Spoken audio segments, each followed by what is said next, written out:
Muito boa noite a todos. A partir de agora, nós damos início a mais um estudo bíblico e nós estamos, então, com esse estudo, encerrando uma série de abordagens a respeito do medo.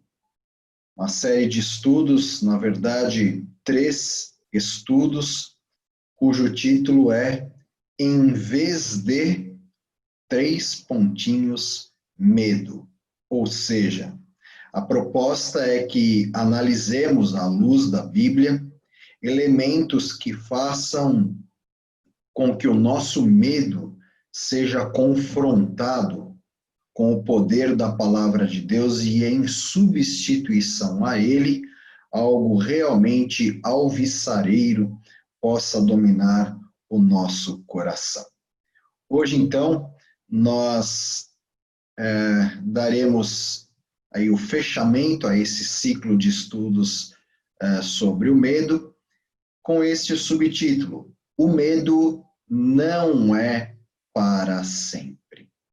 O medo não é para sempre. Nós temos visto que Deus tem recompensado todo aquele que busca eliminar o medo da sua vida, deixando-o ir, então não permitindo que ele se agarre à sua alma. Deus tem olhado com misericórdia para todos aqueles que cansaram de sofrer por causa do medo. A Bíblia diz de uma maneira muito clara que o perfeito amor lança fora o medo.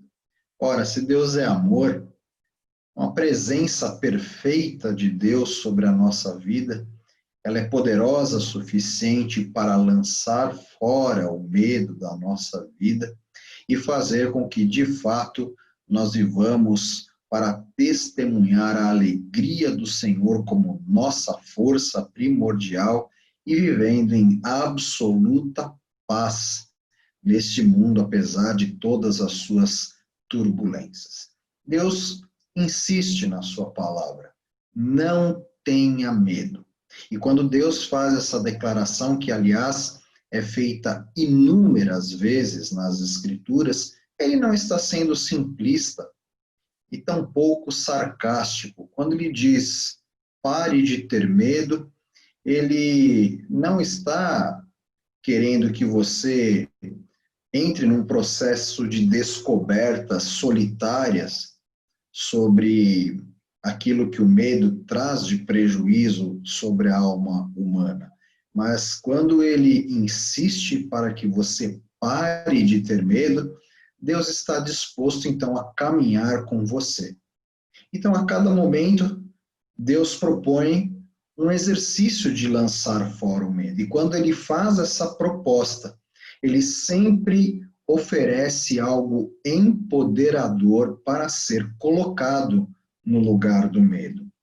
E é assim que eu tenho certeza que Deus quer lhe oferecer, em troca do seu medo, a garantia de ajudá-lo a seguir em frente através das dificuldades, a superar todo o sentimento de desespero e a caminhar com confiança os planos que o Senhor tem projetado para a sua vida preciosa.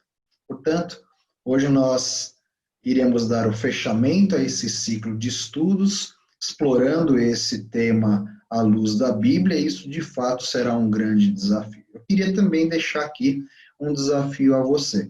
Você de fato foi abençoado com esse ciclo de estudos e conhece alguém que precisa ouvir a verdade da palavra de Deus sobre esse tema? Não deixe de agir como um ministro de transformação na vida dessa pessoa. Os estudos estão gravados no nosso canal do YouTube, no canal da Primeira IPI de Osasco. Eles podem ser acessados a qualquer momento, podem ser vistos a qualquer hora do dia ou da noite. Portanto, recomende, divulgue esse estudo para alguém, ou esse ciclo de estudos para alguém que você saiba que irá abençoar a vida ou alguma vida que esteja realmente em pleno sofrimento em função do medo. E hoje, então, vamos falar que o medo não é para sempre. Aliás, há quem diga, não é, que o medo morre junto com o medroso. Por isso, nós precisamos tomar bastante cuidado. Nesse momento, então, nós vamos ter um momento todo especial de oração. Como já disse no último estudo a respeito deste tema, muitas vezes, quando estamos envolvidos por uma situação que tem trazido medo e até mesmo pavor ao nosso coração, temos dificuldades de raciocinar ou até mesmo de buscar na nossa alma as palavras corretas para dirigirmos uma palavra de oração a Deus. Muito embora isso não seja o mais crítico, porque Deus conhece aquilo que vai no nosso coração e cada palavra da nossa oração, cada transpiração da nossa alma em oração, mesmo que a nossa boca não pronuncie uma palavra sequer. Mas é muito importante que, num momento como esse, recorramos ao livro de orações e à inologia rica de louvor e adoração a Deus, que está no livro de Salmos, não é? Bem no centro da nossa Bíblia. E ali unirmos as nossas vozes aos salmistas que nos ofereceram de modo inspirado orações riquíssimas que têm sido proclamadas no decurso dos séculos. Portanto, fazemos muito bem em exercitar a nossa oração através das orações que foram inspiradas pelo próprio Deus e que, portanto, realmente nos ajudam a buscar modelos ideais de oração na presença de Deus. Portanto, hoje nós vamos orar com as palavras do Salmo de número 35. Elas serão projetadas na tela do seu dispositivo, mas se você quiser abrir a sua Bíblia e me acompanhar numa atitude de profunda introspecção e recolhimento em oração, olhando para o seu texto, quero que você fique bastante à vontade. Feche os seus olhos e me acompanhe nessa oração. Defende-nos, Senhor, de todos aqueles que nos acusam. Luta com aqueles que lutam contra mim. Toma os escudos, o grande e o pequeno. Levanta-te, ó Deus, e vem socorrer-me. Empunha a lança e o machado de guerra contra os meus perseguidores. E dize a minha alma: eu sou a sua salvação. Que sejam humilhados e desprezados os que procuram matar-me. Retrocedam envergonhados aqueles que tramam a minha ruína. Que eles sejam como a palha ao vento, quando o anjo do Senhor os expulsar. Seja a vereda deles sombria e escorregadia, quando o anjo do Senhor os perseguir, já que sem motivo preparam contra mim uma armadilha oculta, e sem motivo abriram uma cova contra mim. E a ruína lhes sobrevenha de surpresa, sejam presos pela armadilha que prepararam, caiam na cova que abriram para a sua própria ruína. Então a minha alma exultará no Senhor e se regozijará na sua salvação. Todo o meu ser exclamará quando eu for livre das garras do inimigo. Quem se compara a ti, Senhor? Tu livras os necessitados daqueles que são mais poderosos do que aqueles que queiram oprimi-los. Tu livras os necessitados e os pobres daqueles que os exploram. Livra-nos, Senhor, que aprendamos grandes lições nesta noite através da tua palavra. E que o Senhor, com o teu braço forte, vá à nossa frente, livrando-nos dos ataques do inimigo que tenta nos assombrar, a fim de que destemidamente e ao teu lado, Senhor, possamos marchar por essa vida vitoriosamente. Seja lá qual for o desafio que nos aguarda, mas em Ti faremos proezas. É a Tua palavra que confiamos e sobre a qual depositamos a nossa fé. Em nome do Senhor Jesus. Amém. E depois dessa oração, vamos então adorar a Deus com um bonito cântico de louvor, cuja letra é uma letra de entrega do nosso coração e da nossa vida nos braços do Senhor. Louve, adore e faça desse cântico a sua declaração de confiança em Deus, o Deus Todo-Poderoso.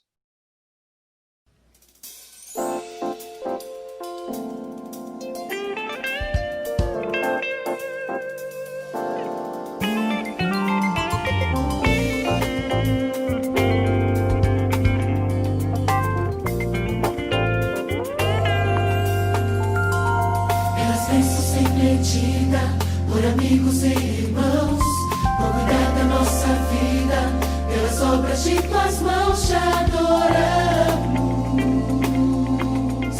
nosso Criador.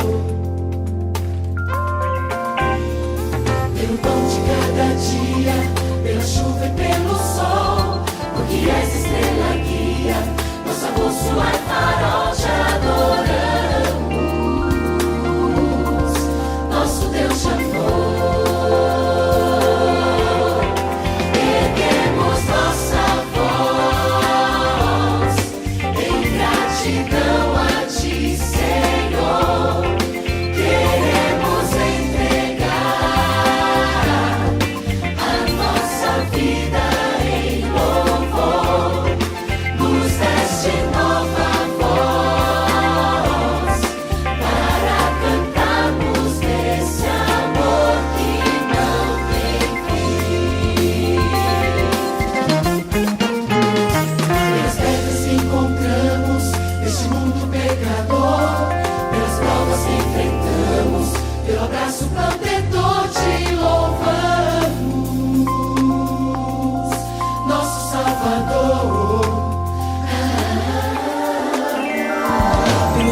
Amém. Que belo cântico, não é?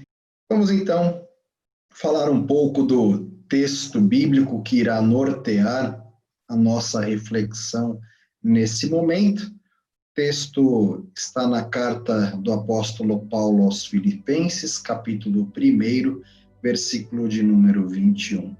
Uma declaração de Paulo sobre a sua vida, sobre o seu ministério, um testemunho pessoal aos cidadãos da cidade de Filipos, onde Paulo diz: porque para mim o viver é Cristo e o morrer é lucro. Para mim o viver é Cristo e o morrer é lucro. Pois é, o medo não é para sempre. Bom, quero fazer aqui um comparativo sobre o fato de confiar naquilo que já se conhece e a segurança que nós podemos desenvolver no nosso coração, tendo como base uma história já conhecida. A título de comparação, talvez você já tenha passado por essa experiência que eu vou citar aqui, mas eu creio que, como eu, você já assistiu muitos filmes mais do que uma vez. Repetiu, não é, esses filmes. Principalmente quando a gente tem criança em casa, a gente acaba assistindo o mesmo filme inúmeras vezes, não é? E a primeira vez que você assiste um filme, principalmente se é um filme de aventura ou um filme de suspense, e você não sabe o resultado, muitas vezes, enquanto você está assistindo o filme, os seus sentimentos começam a oscilar entre apreensão e alívio. Já repararam isso? Normal. E, aliás, a indústria do cinema, ela produz muitos filmes com essa conotação e com esse objetivo. Mas, a segunda vez que você assiste esse mesmo filme, quando você tem não apenas o final em mente, mas todos os desdobramentos envolvendo aquele filme, aquilo não se torna tão assustador e nem mexe tanto com as suas emoções. Por quê? Isso nos mostra uma situação, um estado psicológico bastante conhecido, de que o medo, ele costuma ser mais poderoso a partir de coisas desconhecidas. Quando nós não conhecemos uma determinada situação, a tendência é que o medo tenha um efeito muito mais nocivo e maior sobre as nossas emoções, por que não dizer sobre a nossa alma. Quando nós estamos numa determinada jornada e num determinado momento dessa jornada, nós começamos a nos perguntar coisas como: onde isso vai me levar? Será que isso vai doer? Como é que isso vai acabar? Essas perguntas geram incerteza na nossa alma, a incerteza gera medo, e o medo realmente começa a trazer uma apreensão toda própria e nociva para a nossa caminhada. Agora, nós que somos cristãos e temos o privilégio de conhecer a Bíblia, e uma Bíblia escrita, inspirada por um Deus que é eterno, nós temos o privilégio de ter na palavra do Senhor textos como Gênesis e Apocalipse, que não estão colocados aleatoriamente na Bíblia, mas estão propositalmente colocados, respectivamente, como o primeiro livro da Bíblia, no caso do Gênesis, e Apocalipse, no último livro da Bíblia. E aí nós percebemos que, quando nós olhamos para início e fim, à luz da palavra de Deus, à luz de um poder eterno chamado Deus, então nós podemos dizer que nós temos diante de nós a possibilidade de crer e de viver confiadamente naquele que criou todas as coisas, que não tem princípio nem fim em si, mas que domina sobre aquilo que foi criado, o seu princípio e o seu fim. Aquele que sabe o início de todas as coisas e o fim de tudo, desde uma maneira ou de uma visão macro, não é? Início e fim, como uma visão micro, de pequenos inícios e fins de vários capítulos que vão se formando na nossa história até perfazer um todo completo. E não é à toa que no livro de Apocalipse, o começo e o fim da história e de todas as coisas é representado por uma pessoa. Você já deve ter percebido a essa altura que eu estou me referindo à pessoa do próprio Cristo. Né? Sobre a pessoa de Cristo, o livro do Apocalipse, exaltando o senhorio de Cristo agora, o Cordeiro de Deus que tirou o pecado do mundo, que morreu pelos nossos pecados, mas ressuscitou ao terceiro dia, está sentado à destra de Deus Pai. Agora o Cristo que vive com poder e majestade no trono de glória, ele é conhecido no livro de Apocalipse como o Alfa e o Ômega, respectivamente, a primeira e a última letra do alfabeto grego, mostrando assim que Jesus, como Senhor, é aquele que tem toda a história nas suas mãos. O início e o fim da história dos homens, como ele assim já o conhece de antemão. E também o início e o fim de todos os capítulos que vão acontecendo no decurso dessa história completa. Não é à toa que Cristo é chamado de autor e consumador da nossa fé. Portanto, para aqueles que conhecem a Jesus, não há o que temer, porque nós estamos lidando a título de relacionamento íntimo e profundo com aquele que tem toda a história nas suas mãos. E especialmente para aqueles que temem a morte, o próprio Cristo, ele é o vencedor sobre a morte e atribui esta mesma vitória a todos aqueles que um dia depositaram a sua confiança e a sua fé na morte de cruz que Cristo empreendeu em favor dos nossos pecados. Eu gosto sempre de enfatizar isso, quem me conhece há mais tempo sabe, sempre que eu tenho a oportunidade de dirigir a palavra de Deus a alguém, eu gosto de dizer que quem merecia estar pendurado naquela cruz um dia não era Cristo, éramos nós, era eu, era você, até porque Cristo não tinha pecado, mas como diz o apóstolo Paulo, pecado ele se fez por nós, se entregou no nosso lugar, para que nós fôssemos feitos justiça de Deus, ou seja, para que nós nos tornássemos justos. Quando eu me projeto naquela cruz de Cristo, não é? Quando eu vejo naquele corpo sangrando na cruz a minha própria vida, então eu entendo que ali os meus pecados estavam sendo pregados no madeiro de dores, para que ali ele ficasse e nunca mais me acompanhasse. Porque depois que Cristo foi tirado daquela cruz, a próxima etapa, depois de ter morrido para pagar uma penalidade de morte chamada pecado, a próxima etapa foi ressuscitar. E assim como eu morri com Cristo na cruz, eu ressuscitei com Ele para a vida eterna. Portanto, o Espírito Santo que me selou quando eu criei na obra substitutiva de Cristo na cruz do Calvário por mim, ele é um espírito de ressurreição. Ele é um espírito cuja morte não pôde deter.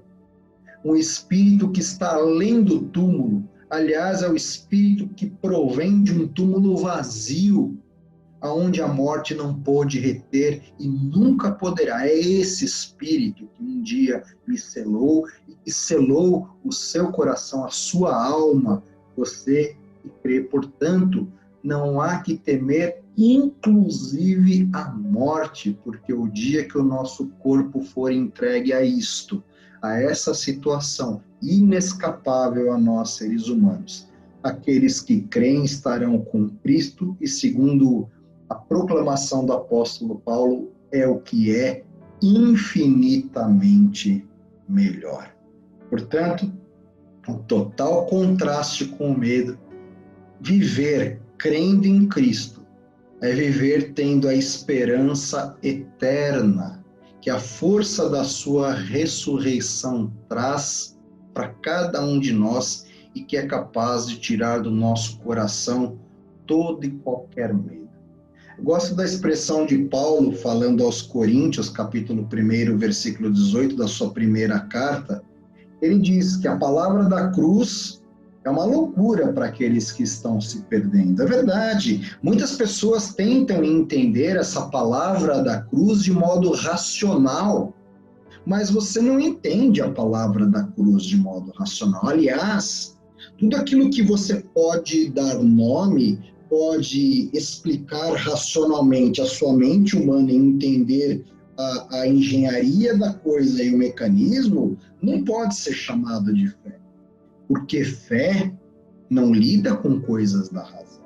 A fé, ainda que ela contemple a razão para nos dar um entendimento límpido e cristalino sobre coisas eternas, ela está muito além da razão. Ela trabalha com um material eterno, não com aquilo que se pode explicar. Por isso que Paulo já dizia, porque a palavra da cruz é loucura. Ela não é compreensível, de fato, para aqueles que vão perecendo e tentam encontrar uma razão para isso. Mas para nós que estamos sendo salvos, aqueles que vão conhecendo essa palavra pelo caminho, ela é o poder de Deus para a salvação de todo aquilo que crê. Diante disso, eu quero ser bem transparente com você. Eu quero dizer a você que, de fato, existem coisas reais nessa vida que podem nos causar dano, que podem materialmente, fisicamente nos machucar e, quem sabe, até nos matar. Mas, mesmo diante de tudo isso, existe uma troca que vale a pena no lugar de um possível medo que venha a se instalar em função daquilo que pode ser que a gente passe por essa vida ou não. E aí está exatamente o texto que nós estamos projetando aí na tela. Essa declaração de Paulo que diz: porque para mim o viver é Cristo e o morrer é lucro. Veja aí, uma troca, né? Para mim o viver é Cristo. Não há mais sentido em eu viver esta vida tentando explicar as coisas deste mundo de maneira puramente racional. Deus não tem me chamado para interpretar a vida segundo a razão humana. Deus tem me chamado para interpretar a vida com os olhos da fé. Não significa que eu tenho que abdicar do meu raciocínio, da minha inteligência, nada disso. Como eu já disse, na verdade, a fé passa pela inteligência à medida que a inteligência se torna serva da fé. Ela presta um serviço para a fé, nos ajudando a compreender aos mecanismos cognitivos adequados para que a gente possa, como ser humano integral que somos, compreender a dinâmica, mas aquilo que emerge na nossa alma é material da nossa fé. Portanto, quando nós vivemos dessa forma, interpretando a vida segundo a ótica da fé, nós passamos a nos entregar totalmente a Cristo. Quando nós conseguimos viver em fé, com essa declaração, porque para mim o viver é Cristo, certamente nenhum temor poderá nos assolar a alma a ponto de nos levar a um estado de prostração ou até mesmo de paralisia humana diante da vida. Quando nós conseguimos viver esta realidade, para mim o viver é Cristo, quando eu vivo, eu respiro Cristo, quando Cristo se torna a razão do meu viver, como a Bíblia diz, as coisas velhas passaram, Eis que tudo se fez novo. As coisas do velho homem, o temor, inclusive, do nosso inimigo final, que é a morte, ele se esvai, porque nós sabemos que estamos caminhando com Cristo, com o próprio coração do Senhor pulsando no nosso coração. Nós estamos caminhando, interpretando a vida pelos olhos da fé, pela ótica de Cristo. Então nós passamos a viver como Cristo em todas as esferas da nossa existência, quer no nosso trabalho, quer no nosso relacionamento familiar, quer nas nossas amizades e daí por diante. Quando nós vivemos com Cristo e colocamos isso no lugar da lacuna deixada pelo velho homem puramente racional, então nós podemos dizer também, como o apóstolo Paulo, para mim o viver é Cristo e o morrer é lucro, porque eu sei que aquilo que me aguarda é infinitamente melhor. Olha, meus irmãos, é certo que nunca ninguém voltou para contar como que é o paraíso. Deus não deu essa permissão para ninguém. Mas uma coisa nós sabemos, a Bíblia traz relances importantíssimos daquilo que viveremos quando chegarmos lá. Em vários lugares da Bíblia você encontrará esses retratos.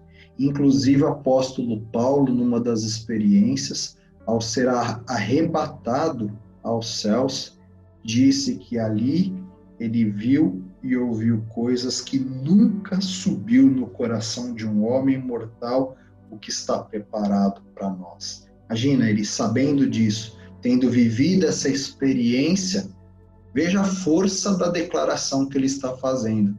Para mim, o viver é Cristo e o morrer é lucro. Inclusive, se você continuar lendo esse texto, você vai ver que ele faz uma pequena argumentação. Olha, eu até preferi estar com Cristo, que é infinitamente melhor. Mas se Cristo acha que é melhor eu continuar aqui com vocês ainda por um tempo, para que eu lhes seja útil, que assim seja, e se faça de acordo com a vontade do Senhor. Portanto, ele estava muito seguro no sentido de que se ele estivesse aqui na terra, ele estava vivendo em Cristo, por Cristo, olhando a vida com a ótica de Cristo, não mais sob a perspectiva do velho homem, preocupado com o que ia comer, beber, com o dia de amanhã, com uma série de preocupações.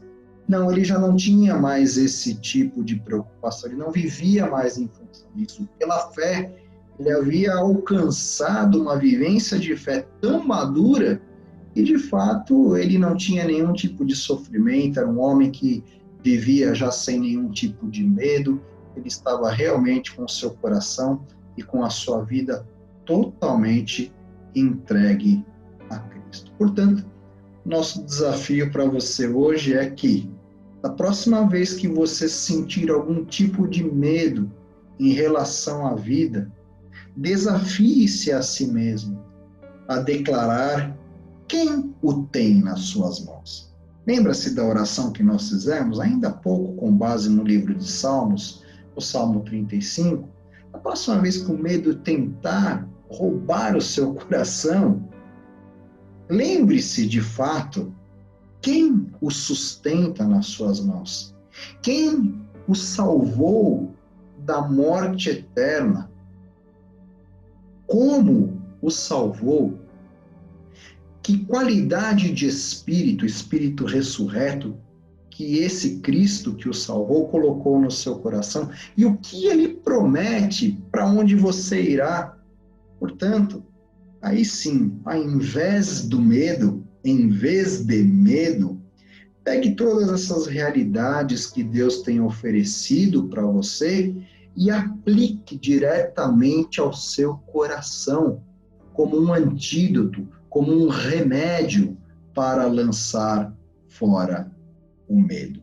Você verá que ao fazer isso, dará passos largos no sentido de curar a sua alma de todo e qualquer temor que tenha lhe paralisado, assombrado e até mesmo feito com que você sofresse algum abalo na sua caminhada com o Senhor.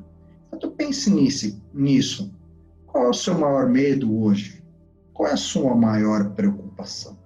O que é que tem afligido? Será que foi a perda do seu emprego? Você tem medo de alguma doença debilitante? Tem medo da solidão? Não se acanhe. Sabe o que é que você deve fazer? Lembrar-se sempre daquilo que essas lições preciosas trouxeram ao seu coração. Coloque outra coisa no lugar disso. Não permita que isso se expanda na sua alma. Coloque um remédio nisso. Procure a palavra de Deus para lhe orientar. Se o seu medo é o desemprego, o seu sustento, a sua provisão amanhã, busque o que a palavra de Deus fala sobre isso. Eu tenho certeza que Deus irá falar ao seu coração, irá trazer consolo e paz a você e tirará o medo de você. Se o seu medo é uma doença debilitante, se o seu medo é lidar com isso, enfim, não importa, busque na palavra de Deus a resposta. Se o seu medo é viver em solidão, se a solidão que você vive talvez hoje, ela tem incomodado a sua vida, busque na palavra de Deus a resposta do Senhor, busque aquilo que Deus diz sobre esse assunto, mergulhe profundamente nisso, ouça a voz de Deus, permita que ela penetre no seu coração. Então, faça uma análise, o que é que você precisa eliminar da sua vida que está causando um tipo de medo paralisante? E que promessa a Escritura se aplica àquilo que lhe traz temor e que, de fato, Deus fará questão de cumprir na sua vida, trazendo paz e alegria de volta, não importa os desafios que você tem pela frente. Você possa caminhar ao ponto de chegar à mesma declaração que um dia o apóstolo Paulo chegava. Vamos em frente, não tenho nada a temer, não tenho nada a perder, porque para mim o viver é Cristo.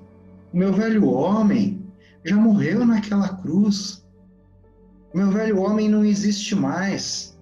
Hoje quem vive em mim é Cristo, portanto para mim o viver é Cristo, um Cristo eterno, poderoso sobre tudo e sobre todos. O morrer é lucro, quando chegar o meu tempo com Ele estarei para sempre. E Deus conforte o seu coração com essas palavras. Eu sei que nós temos muito a aprender com isso. Quem sabe você precisará voltar a essas lições mais do que uma vez. Eu digo para você, não se acanhe. Ouça essas 3 lições a respeito do medo quantas vezes for preciso. Coloque isso diante de Deus. Ouça, medite, leia os textos, mas aplique a sua vida como forma de realmente você sentir a boa mão do Senhor a conduzi-lo por este processo. É assim que nós vamos encerrando esse ciclo de estudos. Nós vamos, como sempre, encerrar cantando, louvando a Deus, declarando a Ele a nossa confiança, e hoje, de um modo muito especial, um cântico muito bonito que declara a nossa confiança em Cristo como o alfa e o ômega de toda a história humana. Faça a sua declaração de confiança ao Senhor, cante esta canção como uma oração. E ao final desta canção, nós estaremos então dando por encerrado o nosso estudo. Desejo uma boa noite a todos, desejo que Deus lhe abençoe, desejo que Deus renove as forças do teu coração e faça com que você caminhe por essa vida corajosamente, sabendo quem é o seu companheiro de viagem. Cristo, Senhor poderoso, Senhor dos exércitos, poderoso nas batalhas, Deus que nos tem nas suas mãos em plena confiança e poder. Deus te abençoe, um forte abraço e até a próxima semana.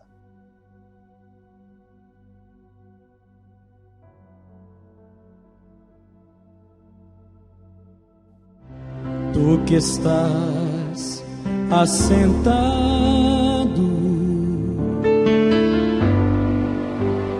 no trono,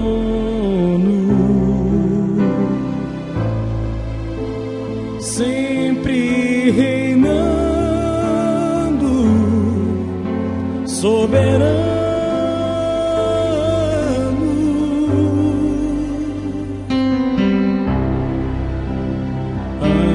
anjos cantando,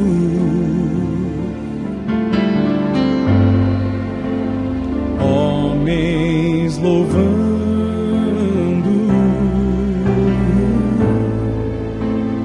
Deus reunido com seu povo.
Então subiremos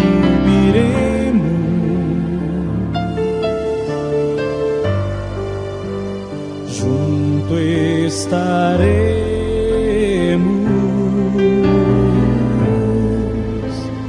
no grande dia em que tu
Senhor Jesus.